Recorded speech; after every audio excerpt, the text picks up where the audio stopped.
Hi, I'm Fifi, and this is Going Deeper with the Lord. So it's Monday, and on Monday, I just share things about relationships, things that the Lord has taught me in doing life with Him in obscurity, the things the Lord has taught me in doing life with my daughter, the things the Lord has taught me when I'm listening to sermons or reading books from other believers, other Christians, or Christian books from other believers, or when listening to podcasts, just the things that are very important and crucial to our relationships that I actually apply in my relationships, and I realize that it does work. So why am I sharing about relationships on Mondays? Because relationships are a huge part of our lives. Our God is a relational God, and we do relationships with God on a daily basis, and we do relationships with others on a daily basis. So even if we are in a good place in our lives, if everything is okay, money is okay, body is okay, goals are okay, if our relationships are not right, it just ruins everything, because you cannot enjoy anything that you have worked hard for if you don't have anyone to enjoy it with. So we do need relationships at work, relationships in our in at church, in the world, when we are doing life with others. And I have to say that I was having a conversation with two of my friends this past week, and we were just talking about the hardships of relationships, and I was just saying that relationships are hard. Relationships in the world, doing relationships in the world is hard, but when we do relationships with God, it's even harder. I'll explain. It's even harder to do relationships when you are born again, especially when your life is surrendered to the Lord, when God is involved in your life. Because in the world, it's easy to just keep quiet about things, especially I'll talk about myself as a parent to a young adult. There are things that I used to just keep quiet about, feeling like, okay, I've about this before. I'm no longer talking about this. I know that it will just spark an argument. But when we sweep things under the rug, it doesn't mean that we have released them, we don't think about it. When we walk into a situation of the thing that we have already talked about, it triggers something, and then we'll start an argument inwardly, even though we won't say it, but it will be happening in our minds. And then they'll be trying to talk to us, and we are grumpy, or we lash out. Why? Because there are unresolved things that we are not talking about inside, and now they are coming up randomly at different and unexpected time, but at unexpected times. But when we do life with God and we are walking with the Lord wants to heal us, and the Lord wants to heal our relationships. So that's where the hardships come from, because we have to confront things that we would never have confronted, would have let them slide. But when God is involved, we have to confront things and we have to deal with them. But there is something that I learned from Bishop Jakes. I remember it clearly. It was my first conference, my first church conference in Charlotte, North Carolina. And he said something that stuck with me, and I practice it in my relationships. He was actually quoting someone else. I forgot who he was saying, but I remembered the words. And he said, always listen without being defensive. Always speak without being offensive. Always leave your opponent with the dignity that you found them. So always speak, always listen without being defensive, always speak without being offensive, and always leave your opponent with their dignity. Meaning that when you are having a conversation with someone, if you found them in a good mood, leave them in a good mood. Don't cut them up and leave them in pieces. If you found them whole, leave them whole. Talk to them in a respectful way, even if it's a difficult conversation. Leave them in the state that you found them. And yeah, that's what I learned, and really that's what I practice in my relationship. That's what I've been teaching my daughter as well, that when you are defensive, when someone is talking to you and you are listening and you're already like thinking about what you are going to say, being defensive, you're not gonna hear what someone is saying. You're not gonna learn and grow, because already you are looking for a word that is gonna combat a word that they said. So I feel like that is very powerful. So the other thing that I was saying that it's difficult to do relationships when with other people when God is involved, because and God doesn't even is not concerned with the other people.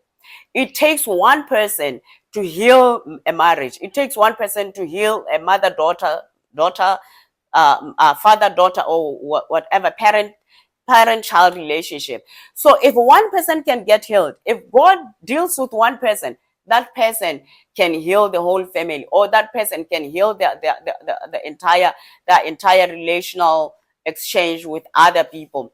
So I have mentioned this in one of my videos, that when it all started, when God was healing me and helping me to heal with me and my daughter, it was hard. There were tears that were involved, and the Lord would always say, go back and apologize to Ravi. And at some point I said, Lord, why is it that I'm the only one who always goes to apologize to Rabbi? And then the Lord said, because you are the one in my hand right now. Her time will come. So I was actually happy to hear that her time will come as well.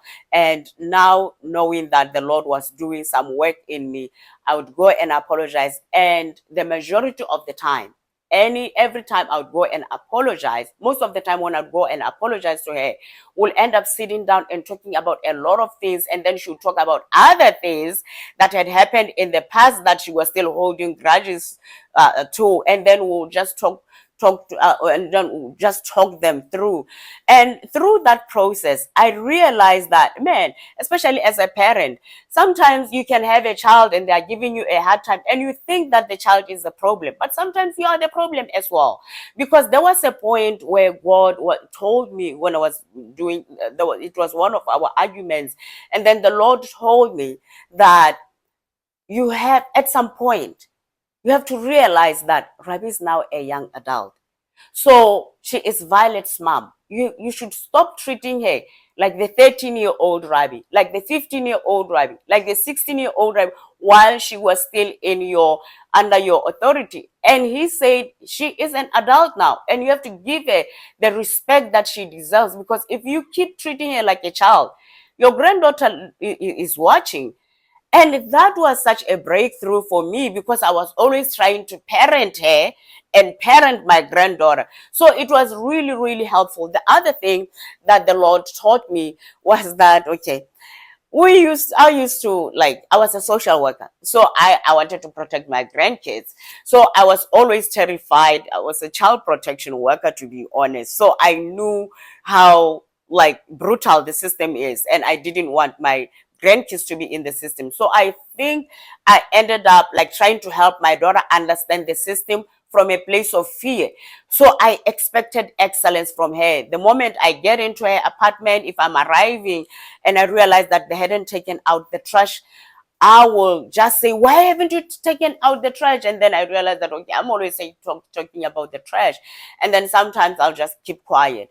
But even the times where I was keeping quiet, I was still keeping an offense inside. And then she'll be talking to me and I'll just be grumpy. And she'll say, what's wrong? I'll say, I'm okay.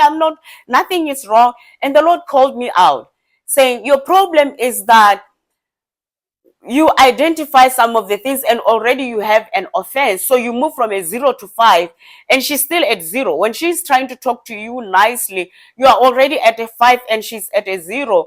And she's wondering, like, okay, what is the problem? Why are you always grumpy? So that's one of the other things that helped me. So now when we are doing relationships with the Lord, you realize that, okay, God is watching my heart. There is no how I can hide stuff. There is no how I can sweep things under the rug. There is no how I can keep quiet just for the sake of peace when I know that there is no peace in my heart. So I wanted to share that, brothers and sisters, just to say that expect it. I've said it before, that God, the Proverbs 27 verse 17, that is my verse. It says that as iron sharpens iron, so one person sharpens another, meaning that it is not easy. There's friction, it's a repetitive action until we get that thing of forgiveness, until we get that thing of letting go, until we get that thing of decluttering our minds and not keeping any offense in our minds, in our hearts. Because at the same time, if we keep things in our hearts or in our minds, they bother us. And we cannot come before the Lord when there's something that is bothering us that we are not addressing.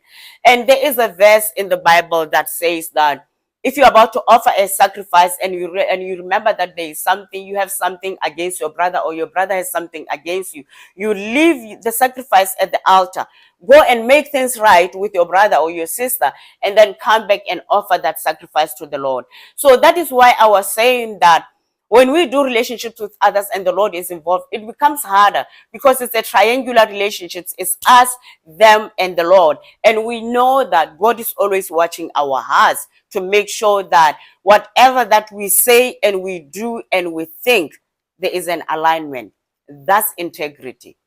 Brothers and sisters, I wanted to share that, just to say that, yeah, it is hard, but at the end, when you get to the other side, after going through that fire of being like refined by the Lord, you'll realize that, well, I guess that was difficult. There were lots of tears, but I grew a lot from that experience. And it doesn't mean that God tests us, God develops us through other people, God takes us through this healing journey, and then He gives us a certificate to say, here, Fifi, you got an A. Well done, daughter. No, it is continuous because we do relationships with people on a daily basis. It doesn't stop. And we have to keep on apologizing. You have to keep on, like, just showing up, because the flesh is aggressive. The flesh doesn't let go easily. It gets offended easily. It gets triggered easily, even on those things that we thought we got over them. So, brothers and sisters, I just wanted to share that with you, with the hope that this will help someone out there. God bless you as you go and work on those relationships. One more thing that I learned is that, back to that scripture where that says that when you remember that you have something against your brother, or your brother has something against you, go make things right before you offer your sacrifice to the Lord. There are times where maybe you are in a heated argument and then the other person doesn't want to talk. You want to call them to say, I'm sorry, they don't want to talk. You can just send a message to say, I'm sorry, even if they're in the house, and then say, I'm sorry for offending you. I take accountability, or even just talk to the Lord about it. God, we just had a heated argument. They're not willing to listen to me right now. I pray that you offer us an opportunity to sit down and make things right. Brothers and sisters, I've tried that over and over again. God is faithful. The most difficult conversations that we don't want to have with other people, when we involve the Lord to say, God, give me the words to talk to them. Prepare their heart, prepare their ears, let them hear what I want them to hear, and prepare my heart, prepare my ears, so that if they talk, whatever that they're going to tell me, I'm going to receive it. God will make it so beautiful that even at the end of that sit down meeting, you'll realize that I'm so glad that we talked about this in this way, with God involved. Yes, and other times where I'm forced to have very difficult relationships, I usually pray. If there's other people, I say, okay, let's pray to invite the Lord in this cycle. And when we finish, we also pray again. So if we do things like that, it just becomes easier. And we are not scared to face difficult conversations, to have difficult conversations. Is it easy? Absolutely not. But we do everything for the glory of the Lord. It's all about pleasing the Lord, y'all. It's all about pleasing our Father. So thank you very much, and God bless you as you go with Him to go and do those relationships right for His glory. Thank you very much for stopping by.